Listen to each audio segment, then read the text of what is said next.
Hi friends, எல்லாருக்கும் வணக்கம். இன்றைக்கி நம்ம சுவையாரம்பம் குக்கரியில் ஒரு சூப்பரான சைனீஸ் டிஷ் மாலா ஹாட் பாட்டோடு வந்திருக்கேன். இது ரொம்ப ஸ்பைசியான நம்மிங் கொடுக்குற டிஷ், ரொம்ப ஹெல்த்தியான ஒரு டிஷ்ஷும் கூட இது.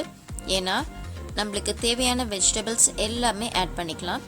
இப்போது இதுக்கு தேவையான வெஜிடபிள்ஸ்லாம் நான் சொல்கிறேன். இப்போ நீங்கள் பார்த்துட்ருக்கிறது தாமரை தண்டு, லோட்டஸ் ரூட் அப்படின்னு சொல்லுவாங்க. இந்த lotus root Chinese and Japanese dishes நிறைய பார்க்கலாம். ஸ்டிர் ஃப்ரையில் யூஸ் பண்ணுவாங்க, சூப்பில் யூஸ் பண்ணுவாங்க, சிப்ஸாக கூட யூஸ் பண்ணுவாங்க. மஷ்ரூம்ஸ் கட் பண்ணி வச்சாச்சு. இப்போது இந்த லீவ்ஸ் பேர் வந்துட்டு பொக் சாய். இதை வாஷ் பண்ணிவிட்டு ரெண்டாக கட் பண்ணி வச்சுட்டு போகிறோம். ஜஸ்ட் சென்டரில் வந்து ஸ்லிட் பண்ணிவிட்டு 2 ஹாஃபாக எடுத்து வச்சாச்சு. நெக்ஸ்ட் நம்ம பார்க்க போகிற வெஜிடபிள் பேம்பூ ஷூட். இது வேற ஒன்றும் இல்லை, மூங்கில் தண்டு தான். இது நல்லா குருத்தாக இருக்கும் போதே வந்துட்டு எடுத்து சமைக்கிறதுக்கு யூஸ் பண்ணிக்கிறாங்க. அவுட்டரில் இருக்கிற இந்த ஸ்கின்லாம் வந்துட்டு கொஞ்சம் திக்காக தான் இருக்குது, உள்ளே வந்துட்டு ரொம்ப சாஃப்டாக இருக்குது. இப்போ இங்கே பாருங்கள், அவுட்டர் ஸ்கின்லாம் பீல் பண்ணி எடுத்துடலாம். இந்த பேம்பூ ஷூட் இந்த மாதிரி ஃப்ரெஷ்ஷாகவும் யூஸ் பண்ணிக்கலாம், அப்படி இல்லைனா ட்ரைடாகவும் கிடைக்கிது, அதாவது காய வச்சும் கிடைக்கிது, அந்த மாதிரியும் யூஸ் பண்ணிக்கலாம். இது மட்டும் இல்லாமல் ப்ராசஸ் பண்ணி கேன்லேயும் ஸ்டோர் பண்ணி வைக்கிறாங்க, அந்த மாதிரி யூஸ் பண்ணிக்கலாம். திக்காக இருந்த அவுட்டர் போர்ஷன் எல்லாத்தையுமே எடுத்தாச்சு. இப்போ நம்ம ஸ்லைஸ் பண்ணிக்கலாம். உள்ளே ரொம்ப சாஃப்ட் அண்ட் டெண்டராக தான் இருக்கும். நெக்ஸ்ட் நம்ம பார்க்க போகிற இன்க்ரீடியன்ட் டர்க்கே. இந்த சிம்பிள் ஹெல்த்தியர் சாய்ஸ் சிம்பிள். அதாவது இந்த ஹெல்த்தியர் சாய்ஸ் இருக்குது அப்படின்னு சொன்னால் அதில் வந்துட்டு லோ சுகர் இருக்கும், கால்சியம் ஜாஸ்தியாக இருக்கும், ட்ரான்ஸ் ஃபேட் ஃப்ரீ இருக்கும், சோடியம் கண்டென்ட் கம்மியாக இருக்கும், உடலுக்கு நல்லதே இல்லாத சேச்சுரேட்டட் ஃபேட் கம்மியாக இருக்கும். நிறைய ஃபுட் ப்ராடக்ட்ஸில் இந்த ஹெல்த்தியர் சாய்ஸ் இருக்கும். இப்போ நான் இந்த காமிச்ச டவுக்கே தான் இது. நான் சின்ன சின்ன க்யூப்ஸாக கட் பண்ணிவிட்டு அதை வாஷ் பண்ணிவிட்டு ஸ்க்வீஸ் பண்ணிவிட்டேன்.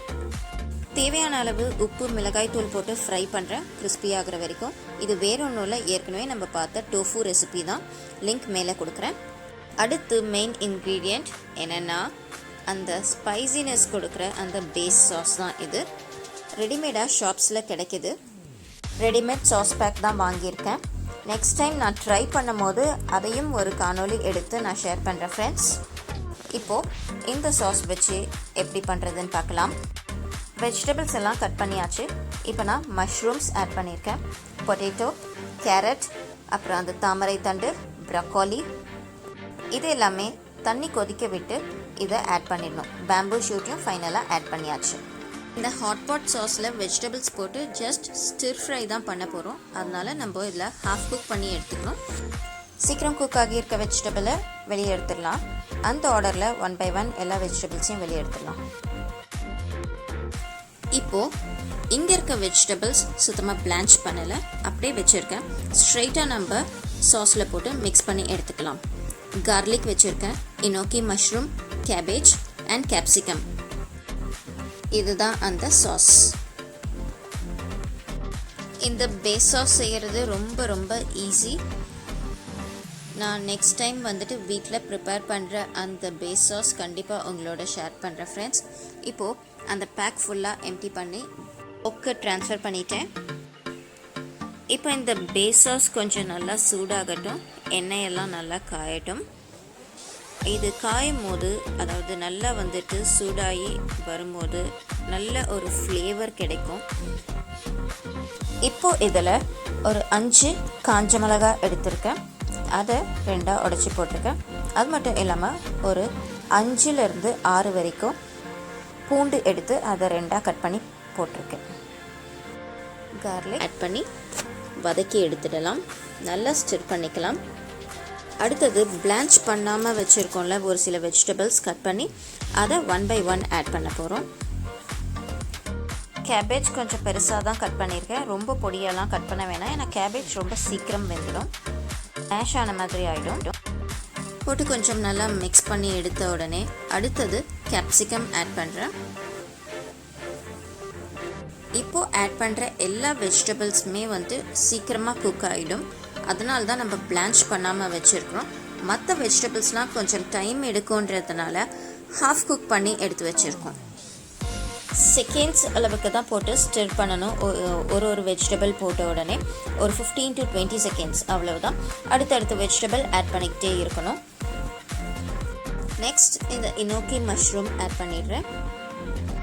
இந்த மஷ்ரூம்க்கு தனியாக எதுவும் டேஸ்ட் இருக்காது, பட் நூடுல்ஸ் மாதிரி இருக்கும். இந்த சாஸ் பேஸில் சூப்பரான ஒரு காம்பினேஷன் இது. இதுக்கேற்ற வெஜிடபிள் இது. இப்போது தேவையான சால்ட் ஆட் பண்ணிக்கிறேன். ஆட் பண்ணிவிட்டு நல்லா ஒரு மிக்ஸ் கொடுத்துட்றேன். இதுக்கு அடுத்து நம்ம பிளான்ச் பண்ணி ஃபில்டர் பண்ணி வச்சுருக்கோம்ல, அந்த வெஜிடபிள்ஸ் எல்லாத்தையுமே இதில் ஆட் பண்ணிடலாம். நம்ம இதில் யூஸ் பண்ணியிருக்க வெஜிடபிள்ஸ் எல்லாமே ஹெல்தியான வெஜிடபிள்ஸ். அது மட்டும் இல்லாமல் நியூட்ரிஷனல் கண்டென்ட் ஜாஸ்தி இருக்கிற வெஜிடபிள்ஸ்.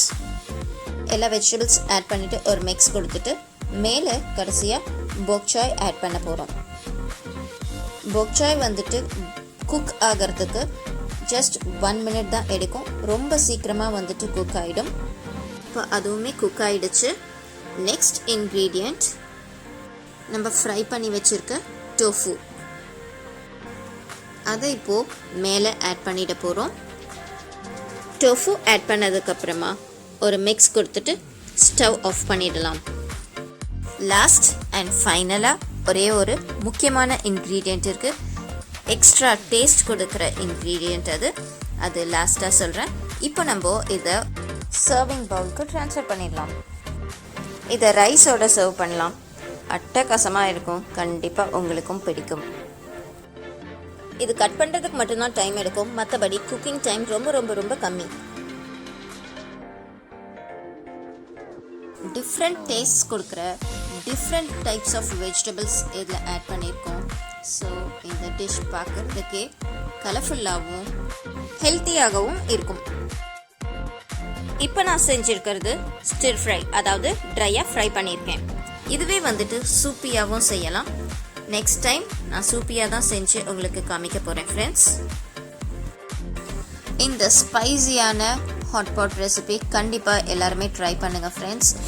இது மசாலா செய்கிறது ரொம்ப கஷ்டம் இல்லை. நம்ம வீட்டில் இருக்கிற ஸ்பைசஸ் வச்சு ரெடி பண்ணலாம். சாஸில் எக்ஸ்ட்ரா நம்மிங் கொடுக்குற அந்த இன்க்ரீடியண்ட் செச்வான் பெப்பர், மாலா பெப்பர் அப்படின்னு சொல்லுவாங்க. அந்த பெப்பர் கிடைக்கலனாலும் மற்ற ஸ்பைசஸ் வச்சு நம்ம ரெடி பண்ணலாம். இப்போது அந்த ஃபைனலான இன்க்ரீடியண்ட் இதுதான் வேர்க்கடலை, கிரவுனட்ஸ். கொஞ்சமாக ஆயில் போட்டு ஃப்ரை பண்ணி எடுத்துக்கலாம். கருகிற அளவுக்கு ஃப்ரை பண்ணக்கூடாது.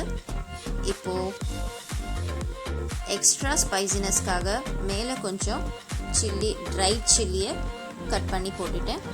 அதுக்கு மேலே இப்போ நம்ம ஃப்ரை பண்ண இந்த கிரவுனட்ஸ் வேர்க்கடலையை தூவி விட்டுருவோம். இது இல்லாமல் என்னால் சாப்பிட முடியாது. இது ரொம்ப ரொம்ப ரொம்ப நல்ல டேஸ்ட் கொடுக்கும். அது மட்டும் இல்லாமல் ஒவ்வொரு பைட்லேயும் ஒரு க்ரன்ச்சினஸ் கொடுக்கும். ஃபர்ஸ்ட் டைம் இது ரெஸ்டாரண்ட்டில் சாப்பிட்டேன் ஃப்ரெண்ட்ஸ். எனக்கு ரொம்ப பிடிச்சிருந்தது. அதனால் வீட்டில் நான் ட்ரை பண்ணேன். ரொம்பவே நல்லா வந்திருந்தது ஃப்ரெண்ட்ஸ்.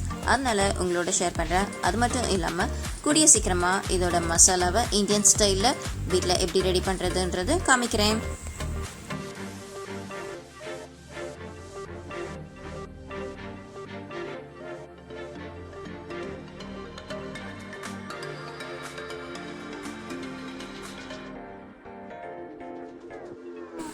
என்ன ஃப்ரெண்ட்ஸ், இந்த ரெசிபி உங்களுக்கு பிடிச்சிருக்கும்னு நினைக்கிறேன்.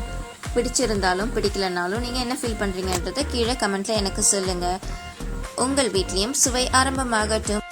எப்பயுமே சுவை ஆரம்பமோடு ட்ராவல் பண்ணிட்டு இருங்க ஃப்ரெண்ட்ஸ். நன்றி, பை பாய்.